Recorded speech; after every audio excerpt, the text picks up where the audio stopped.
দাওয়াত খাওয়া যাবে না।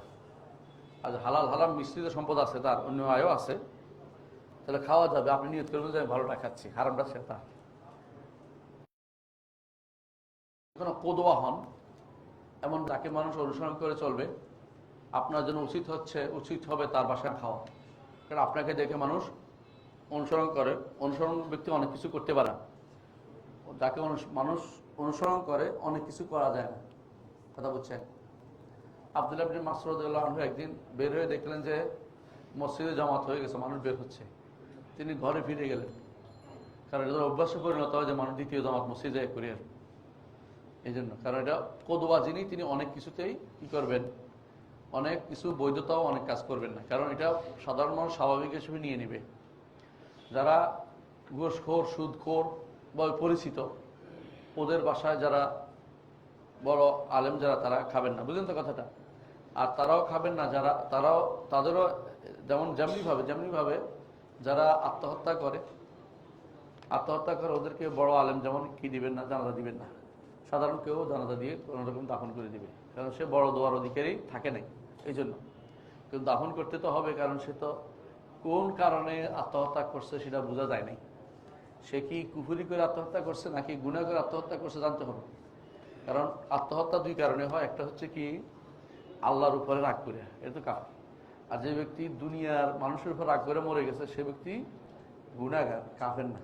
তবে কোন কারণে মরছে কথা বোঝার উপায় নেই। এই জন্য নেককার বান্দারা, যারা বড় ভালো মানুষরা, তার জানাজা পড়বেন। কারণ আমরা তো কাফের জন্য তো আমরা জানাজা করতে পারি না। আজ ইমান নিয়ে মরে থাকে, সাধারণ মানুষ জানাজা হয়ে গেল, এটা হলো মূল কারণ। এই জন্য সুদী ব্যাংকে চাকরি করেন যারা, তাদের বাসায় পারতপক্ষে খাবেন না, তাদের সাথে চলাফেরা করবেন না, তাদের সাথে কোরবানি দিবেন না। এবং হ্যাঁ, আর যদি কোনো দেখেন যে তাকে আপনি যে তারা কিছু বুঝাবেন, তাহলে বুঝাবেন, খাওয়াটা জরুরি না। কিন্তু সে যেন বুঝতে পারে যে আমার বাসায় মানুষের দাওয়াত খায় না, কারণ আমি সুদখোর, হ্যাঁ, আমি সুদের টাকা খাই, হারাম খাই, এটা তার মধ্যে একটা জাগ্রত হোক। এটা আপনাদের করা উচিত প্রত্যেকটি মানুষের। আর যদি হালাল হারাম মিশ্রিত থাকে, একজন মানুষের তো এরকম সব মানুষদের হালাল হারাম মিশ্রিত আছে, সেখানে খেতে পারবেন ইনশাআল্লাহ। জি। কোন কোন নিয়তে হালাল রিজিক উপার্জন করলে সম্পূর্ণ কাজটাই ইবাদত হবে? আলহামদুলিল্লাহ। যদি মনে করেন যে হালাল খাবো, হালাল দিয়ে হালাল ইবাদত করবো, শরীরটাকে হালাল বানাবো, দোয়া কবুল হবে, আমার সন্তানরা ভালো হবে, ভবিষ্যতে আমার প্রত্যেকটা কাজে সওয়াব হবে। আপনি ঘুমাইলেও সব, আপনি খাইলে সব, রোজগার করলেও সব, দান করবো নিয়ত করলেও সব। কথা বুঝছেন কিনা? মানে আপনার নিয়তটা যেন সবসময় আল্লাহমুখী হয়। আল্লাহ রসুল যেটা অনুমোদন করেছেন, এমন প্রত্যেকটা কাজ কিছু করার আগে চিন্তা করেন, এটা করলে ওই কাজের ওই হাদিসের অনুপাতে, এটা করলে ওই কোরআনের আয়াত অনুপাতে করতেছি, তাহলে আপনার ব্যবসা করাটা সবের কাজ। আপনি ঘুমাইলেও সব। কেন ঘুমাইলে? ঘুম থেকে উঠলে ফজর নামাজটা আগে ঘুমাইলে, ফজর নামাজটা তাড়াতাড়ি পড়তে পারো। আগে ঘুমাইলে পুরো সারা দিলে সব, কোনো বন্ধ নেই। তো একজন মানুষ নিয়তটাকে এবাদতমুখী করে ফেলুন, প্রত্যেকটা কাজ এবার আল্লাহমুখী করে ফেলুন। এটা আপনার জন্য অবশ্যই এবাদতে পরিণত, যেই কোনো কাজ এবাদত। কিন্তু আপনার হারাম দিয়ে এবাদত চিন্তা করবেন না। হালাল যেই কোনো কাজ করে চিন্তা করবেন, শুধু রিজিক নয়, আমি এবাদতে চিন্তা করছি। বুঝলেন কথাটা? এটা মাথায় রাখবেন। তবে এমন কিছু করবেন না যেটা শরীয়ত বলেনি আপনাকে করতে, এরপর আপনি এবাদতে নিয়ত করলে হবে না। যেমন আপনি এমন হালাল করছেন যে হালালটা শরীয়তে কি নয়, এলাও নয়। এমন হালাল কিছু বাড়াবাড়ি করা এলাও নয়। এমন হালাল আছে না, কিছু বাড়াবাড়ি করা এলাও নয়। রাসূলুল্লাহ সাল্লাল্লাহু আলাইহি ওয়াসাল্লাম বলেছেন, একজন মানুষের কয়টা খাট থাকতে বলছে? কয়টা? 3টা। একটা নিজের, একটা সন্তানের জন্য, আরেকটা কার জন্য? মেহমানের জন্য। উদাহরণ রাসূল বলেছেন, আপনি একেবারে বিশাল বিশাল অট্টালিকা বানিয়ে রাখছেন, কে থাকবে এর ভিতরে? 120টা বাড়ি কিনে রাখছেন কোথায়? হ্যাঁ, দুবাইতে। এটা কি করবে এটা দিয়ে? এগুলি হচ্ছে হারামের বেশাতি করা। মানে বাড়াবাড়ি যে পর্যায়ে গেলে, এটা তখন আর সওয়াবের নিয়ত কিছু নেই। কথা বুঝছেন? আপনি একটা বিল্ডিং করবেন, দোয়া করবেন যে একতলার জন্য নামাজের ব্যবস্থা করবো, একটা থাকবো, আরেকতলা আমার ছেলে থাকবে, যাতে করে আর হারামের দিকে না হাত বাড়ায়। সে আমি যদি তার জন্য করি, সে হারামের দিকে যাবে না, এরকম ছেলে। কিন্তু আপনার ছেলে, আপনি জানেন যে শয়তান, তার জন্য আমার বিল্ডিং করে দিচ্ছেন, আপনি গুনার মধ্যে লিপ্ত করছেন, গুনার মধ্যে ইনভেস্ট করছেন আপনি আরো বেশি করে। কথা বলছেন কিনা? আপনি গুনার মধ্যে ইনভেস্ট করছেন। যেই সন্তান আগে থেকে জানছেন যে এটা দুষ্ট, শয়তান, দুষ্ট হয়ে গেছে, এটার জন্য আপনি ইনভেস্ট করার কোনো মানে হয় না। যত সম্পত্তি সব তখন আল্লাহর রাস্তায় দান করে নিজে আখিরাতমুখী হয়ে যাবেন। কথা বলতে পারছি? আসলে বুঝছেন? জি। আযান ও সালাম এর উত্তর দেওয়া কি ওয়াজিব? আযানের উত্তর দেওয়া ওয়াজিব। আযানের উত্তর দেওয়া ওয়াজিব। অধিকাংশ সময় দেখবেন যে অনেকে এসে আযানের সময় কথা বলতে শুরু করে দেয়, এটা অন্যায়। মানা করলে শোনে না। অনেক সময় আজানের সময় প্রশ্ন করে, মানে বিপদের এক শেষ। একজন মানুষ যদি বলে যে অপেক্ষা করুন, শুনবে না, মানে তার এখনই কথা বলতে হবে, এরপরে আজান শেষ দেখবে ওর প্রশ্ন শেষ। কিন্তু আজানের সময় শয়তান তাকে প্রশ্ন মনে তুলে দেয়। এই জন্য আজানের সময় কোনো কথা বলবেন না। আজানের সময় শুধু আজানের জবাব দিবেন, পড়াবেন না। কোরআন পড়া থাকলেও বন্ধ করে দিবেন, বুঝছেন? হ্যাঁ, শুধু সলাতে থাকলে সলাত চালিয়ে যাবেন, আর এর বাইরে কোনো আবাদতে লিপ্ত থাকবেন না। আজানের সময় সমস্ত আবাদত মুক্ত থেকে শুধুমাত্র আজানের জবাব দিবেন। এই জবাব দুই প্রকার, একটা হচ্ছে আমলি, একটা হচ্ছে কাউলি। কাউলি জবাব দিবেন আল্লাহু আকবার, আল্লাহু আকবার, আপনি বলবেন আল্লাহু আকবার, আল্লাহু আকবার, আল্লাহু আকবার, আল্লাহু আকবার বলবেন। আশহাদু আল্লা ইলাহা ইল্লাল্লাহ, আশহাদু আল্লা ইলাহা ইল্লাল্লাহ, আশহাদু আন্না মুহাম্মাদুর রাসূলুল্লাহ, আশহাদু আন্না মুহাম্মাদুর রাসূল। আপনি বলবেন আনা ওয়া আনা ওয়া আনা, আমিও সাক্ষ্য দিচ্ছি। ও আনা বলতে পারবেন না, বলবেন ও আনা। তখন আশহাদু আল্লা ইলাহা ইল্লাল্লাহ বলবেন আনা ওয়া আনা আশহাদু আল্লা ইলাহা ইল্লাল্লাহ। আর যখন ওয়া আশহাদু আন্না মুহাম্মাদুর রাসূলুল্লাহ আনা, আমিও আশহাদু আন্না মুহাম্মাদুর রাসূলুল্লাহ, রাদিতু বিল্লাহি রাব্বান ওয়া বিমুহাম্মাদিন নাবিয়্যান ওয়া বিমুহাম্মাদিন নাবিয়্যান ওয়া বিল ইসলামি দীনান। এর উল্টা আছে, যেমন আছে আপনি পড়বেন ওয়া বিমুহাম্মাদিন নাবিয়্যান ওয়া বিল ইসলামি দীনান। কেন মুহাম্মাদিন নবীন আগে বলছে? কারণ এটা তো এই সাক্ষীর সাথে সম্পৃক্ত। আশহাদু আন্না মুহাম্মাদুর রাসূলুল্লাহর সাথে সম্পৃক্ত। এই জন্য ও আনা আনা ওয়া আশহাদু আন্না মুহাম্মাদুর রাসূল রাদিতু বিল্লাহি রাব্বান ওয়া বিমুহাম্মাদিন নাবিয়্যান ওয়া বিল ইসলামি দীনান।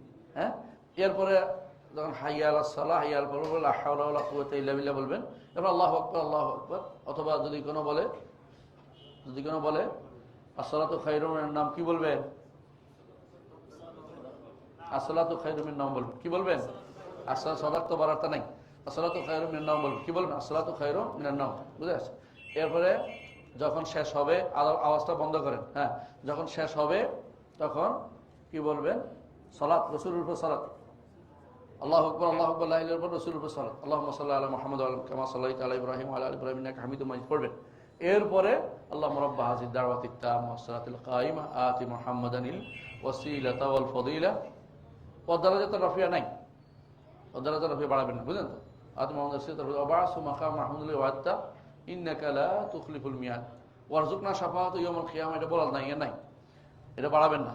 যেটা হাদিসে আসছে এটুকু বলবেন, বুঝে আসছে? এরপরে আপনি যদি নিজে দোয়া করেন কবুল হবে, হাদিসে আসছে। তখন দোয়া করা কবুল, আযান একামতের মাঝখানে দোয়া কবুল হবে। একামতের দোয়া, একামতের কি উত্তর দিতে হবে? একামতের উত্তর দেওয়ার কোনো সহিহ হাদিস নেই, একামতের দেওয়ার কোনো সহিহ হাদিস নাই। তবে একটা আম হাদিস আছে, এটা যে মান ক্বালা কামা ক্বালাল মুয়াজ্জিন, ইমাম মুয়াজ্জিন যেভাবে বলে যে ব্যক্তি তার মতো করে বলে, সেই হিসাবে মুয়াজ্জিন যেভাবে বলে, কেউ যদি বলতে চায় বলতে পারে আল্লাহু আকবার, আল্লাহু আকবার, আশহাদু আল্লা ইলাহা ইল্লাল্লাহ বলে, মুখে উচ্চারণ করতে পারে, দোষ নাই। কাউকে অর্ডারও দিতে পারবেন না, আর কেউ করলে মানাও করেন না, বুঝছেন কিনা? কিছু জায়গায় এরকম আছে যেগুলো অর্ডার দিতে পারবেন না, বলেও না, করিও না, আর করিয়েন না, এটাও বলতে পারবেন না, কারণ সে তো হাদিসটার আম হাদিসটার আমল করতেছে, বেদাত কিছু করতেছে না। কিন্তু বলতে পারবেন না কারণ কোনো হাদিস না, সরাসরি অর্ডার নেই। সরাসরি অর্ডার না থাকলে আমরা বলতে পারি না। আশা করি বিষয়টা বুঝছেন। এরপরে কি, যদি তা ওয়াজিব হয় তবে আজান ও সালামের উত্তর না দেওয়া কি কুফরি? ওয়াজিব ত্যাগ করলে কুফরি হয়ে যায়, তো মাঝখানে ওইটা গেলে কেন? ওয়াজিব তাহলে কি হয়? গুনাহ হয়। অস্বীকার করলে তখন কাফের হয়। রাসূলুল্লাহ জেনে শুনে কেবল রাসূলুল্লাহ সালামের উত্তর দিব না, দেওয়া যাবে না, তাহলে কাফের হবে। কিন্তু নইলে কি হবে? গুনাহগার হবে। তা আপনি কুফরি পর্যন্ত নিয়ে গেছেন কেন? আমাদের মধ্যে মাঝখানে কিছু থাকে না, এক সোজা কুফরি চলে গেলেন কেন? অস্বীকার করলে কাফের হয়, অথবা এটাকে অবজ্ঞা করলে, এটা নিয়ে কোন রকমের হেনস্থা শব্দ ব্যবহার করলে, অথবা তাকফিফ করলে, এটা কি করলো, দিন নিয়ে ঠাট্টা করলে, হ্যাঁ, অথবা উপহাস করলে তোর কাফের হবে। জি, আর হ্যাঁ 2 মিনিট আছে, আমি মনে আছে। সূর্য অস্ত যাওয়ার পূর্বে আরাফার ময়দানে ইচ্ছাকৃত ত্যাগ করলে কি হজ সহি হবে? কেন ত্যাগ করছে দেখতে হবে। যদি কোনো অবজ্ঞা করে যায় তো হজ তো নাই, ইমানও নাই, বুঝলেন কিনা? পারবো না কেন করছে, বিশ্বাস নাই, এগুলো বেড়ে গেছে, কাজ শেষ, হজও নাই, ইমানও নাই, কিচ্ছু নেই, সে কাফের। আর যদি মনে করে বেড়েই গেছে না জেনে বেরিয়ে গেছে, গাড়িতে বসে টেনে টান দিয়ে আসছে, তাহলে তার উপরে শরীয়তের বিধান হচ্ছে তার উপরে একটা কি দম দিতে হবে, একটা দম দিতে হবে, তার হজ হবে, দম দিতে হবে, যে কখন সূর্যাস্তের আগে যদি বেরিয়ে যায়। আর যদি কোনো না ঢুকে আবার যদি ফিরে যায় রাতে, দমও দিতে হবে না। রাতে যদি আবার ফিরে যায়, যে শুনছে দম দিতে হবে বলে আমি এখন আবার যাবো, যাই বসে গেছে, তারও হজ হয়ে যাবে, দম দেওয়া লাগবে না। বেরোয় গেছিল তো আবার ঢুকে গেছে, অসুবিধা নেই, দম দেওয়া। তার সূর্য যেন আপনার সূর্য ডুবার পরে যেন আরাফাতে একটা সময় থাকে না, এটা শরীয়তের বিধান। সূর্য ডুবার পরে আরাফাতে একটু সময় আপনাকে থাকতে হবে।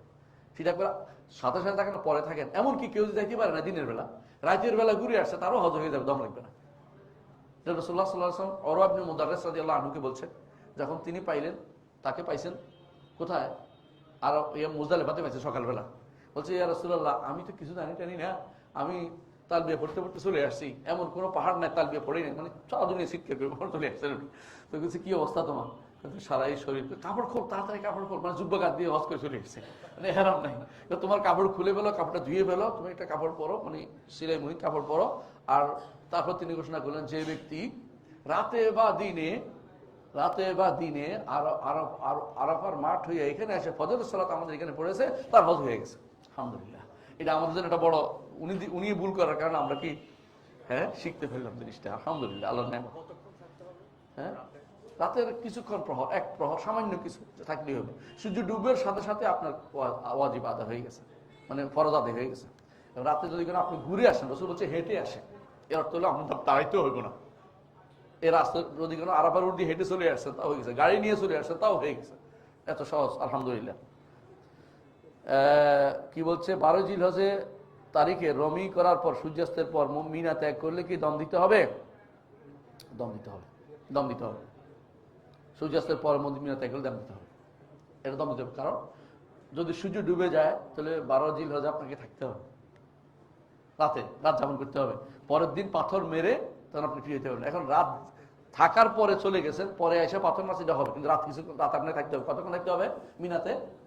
অর্ধরাত্রির বেশি মিনাতে রাত্রি যাপন করা কি ওয়াজিব, না দম দিতে হবে। আর আরাফার মাঠে থাকাটা কি ফরজ, বুঝছেন তো? সেটা না হলে হজে হবে না। তবে সেটা কখন? এটা সূর্য পশ্চিম দিকে হেলার পর থেকে শুরু করে শোবে সাদেক রাত পর্যন্ত, যখনই আপনি থাকেন আপনার হজে। তবে সূর্য ডুবাটা হচ্ছে, যে ব্যক্তি আগে থেকে থাকবে, সূর্য ডুবাটা সাথে শর্ত। সূর্য না ডুবার আগে বেরিয়ে গেলে দম দিতে হবে।